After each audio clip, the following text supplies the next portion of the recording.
Baie welkom by vandag se les, nog steeds algemene trigonometrie en ons fokus vandag op negatiewe hoeke en omwentelings. Ons gaan eerstens begin met negatiewe hoeke. As 'n reël word enige hoek, wat ons gewoonlik met 'n Griekse letter, in hierdie geval theta, beskryf, beskou as 'n positiewe skerphoek. Met ander woorde, theta lê tussen 0 grade en 90 grade. Oftewel die eerste kwadrant van ons kartesiese vlak. Positiewe hoeke word antikloksgewys gemeet. Daarteenoor word negatiewe hoeke, wat ons aandui as negatief theta, kloksgewys gemeet. En dit gebeur elke keer vanaf die positiewe x-as wat ons die meting doen. 'n negatiewe hoek beteken dus dat dit in die interval val van 270 grade tot en met 360 grade. Nou wat kan ons oor die 3 triegverhoudings in hierdie spesifieke kwadrant sê? Sin van 'n negatiewe hoek beteken die hoek gaan lê in die 4de kwadrant. En wat weet ons is sinverhoudings in die 4de kwadrant? Sinverhoudings is in die 4de kwadrant negatief. Net so gaan 'n tanverhouding ook negatief wees en 'n kos van 'n negatiewe hoek gaan dan positief wees. Ons kan egter ook hoeke kry wat groter is as 360 grade, wat ons ook partykeer na verwys as omwenteling. Een omwenteling is gelykstaande aan 360 grade. Weereens, onthou, die hoeke word antikloksgewys gemeet. 360 grade plus 'n hoek sal met ander woorde in die eerste kwadrant wees. Want onthou, daai theta beskou ons as 'n skerphoek wat lê tussen 0 en 90 grade. So dit gaan nie verder as 1 kwadrant kan beweeg nie. As ons dan kyk na 360 grade plus theta tipe hoeke, sin van hierdie tipe hoek in die eerste kwadrant gaan positief wees en dit geld dan ook vir kos en van tan van 360 grade plus theta hoeke. En onthou, dit kom van ons basiese beginsel, die cast-diagram. Indien 'n volle omwenteling 360 grade by 'n hoek bygetel word, in enige een van die kwadrante, of by 'n hoek afgetrek word, in enige een van die kwadrante, gaan ons altyd in dieselfde posisie eindig as waar ons begin het. Veelvoude van omwentelings, uitgedruk as k gemaal met 360 grade, kan nou ook by hierdie hoeke bygetel of afgetrek word. So onthou, k staan vir 'n konstante wat 'n element is van 'n heelgetal waarde.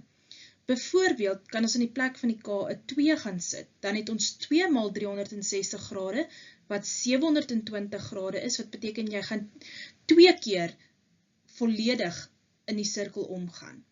So ons kan nou 4 verskillende uitdrukkings kry vir die hoeke. Ons kan begin met theta plus omwentelings of theta minus die omwentelings, of ons kan eers begin met die omwentelings en dan 'n hoek by plus of aftrek. Nou om die hoek of die kwadrant te bereken waarin jy werk, gebruik jy die hakkie soos wat dit geskryf staan. Party handboeke en hulpmiddels gebruik van ander metodes, maar as jy die metode volg wat ek vir jou in die volgende voorbeeld gaan wys, dan gaan jy sien, dis eintlik baie maklik. Kom ons kyk na een van die klaswerk oefeninge. So hier het ons te make met 'n breek. Nou onthou die goue reëls van breuke, om breuke te vereenvoudig, moet dit 'n 1 term deel 'n 1 term wees, en as daar dalk nou meer as 1 term is, onthou terme word geskei met 'n plus of 'n minus, dan gaan jy eers moet faktoriseer, sodat jy 'n 1 term gedeel deur 'n 1 term het. Nou in hierdie geval het ons 'n 1 term gedeel deur 'n 1 term.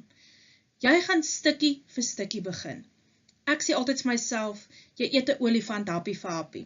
So jy gaan hierdie som ook happie vir happie doen. So ons fokus op een verhouding en ons hanteer dit en dan beweeg jy aan na 'n volgende verhouding.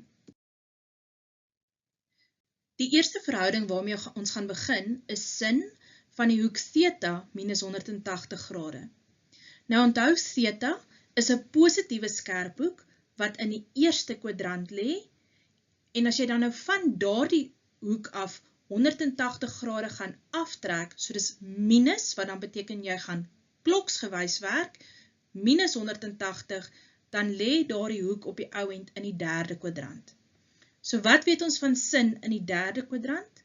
In die derde kwadrant is sin negatief, en nou kan ons die 180 grade weglos, en ons hoek net gaan skryf as negatief sin theta. Die volgende verhouding waarop ons fokus is cos van 540 grade plus theta.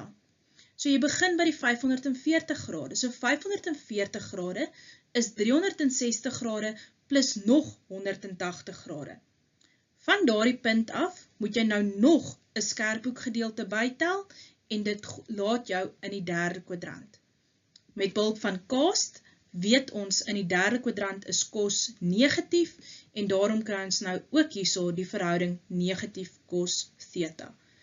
So let op hoe ek dit in hakies vir myself skryf, want dit skakel verwarring uit dat ek nog steeds sien dis 'n verhouding maal met 'n verhouding en nie 'n verhouding minus 'n verhouding nie.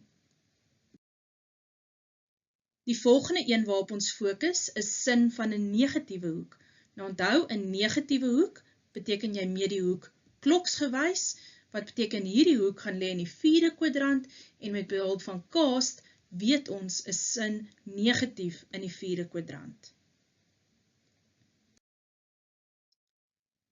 Die volgende verhouding is cos van 180 grade minus theta.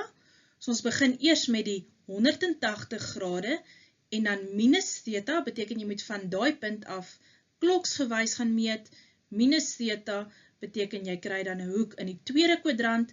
Cos in die tweede kwadrant met behulp van cast is negatief en ons trek nou al so ver met die vereenvoudiging. Laaste verhouding waarna ons gaan kyk is sin kwadraat van 180 grade plus theta.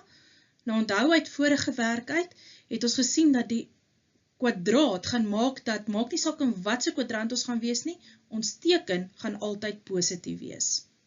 So, wat weet ons? 180 grade plus theta is 'n hoek in die derde kwadrant, waar sin gewoonlik negatief is, maar as gevolg van die kwadraat gaan ons hom kry dat hy wel gaan positief word. Nou dat jy al die hoeke verander het, dat jy die negatiewe hoeke en die omwentelings in ag geneem het, met ander woorde, dis nog 'n vorm van reduksie. Nou kan ons gaan begin om te vereenvoudig. So ek het begin, as ons kyk na die tekens, 'n minus in die teller, 'n minus maal met 'n minus maal met 'n minus gee vir my 'n minus antwoord. In die noemer het ons 'n minus maal met 'n plus. So 'n minus deel 'n minus gaan vir my op die ou end 'n plus gee. Ons sien die cos theta in die teller en die cos theta in die noemer kan met mekaar vereenvoudig en dan sit ons oor met sin maal met sin wat vir ons ook sin kwadraat gaan gee, dieselfde as wat ons in die teller het en gevolglik vereenvoudig dit na 1 toe. So, baie belangrik, jy begin en jy werk met die hakkie soos wat hy geskryf staan. Positiewe hoek beteken jy werk antikloksgewys en 'n negatiewe hoek beteken jy werk kloksgewys. Jy kan nou wegspring met die huiswerk, lekker werk en geniet hierdie nuwe afdeling van trigonometrie.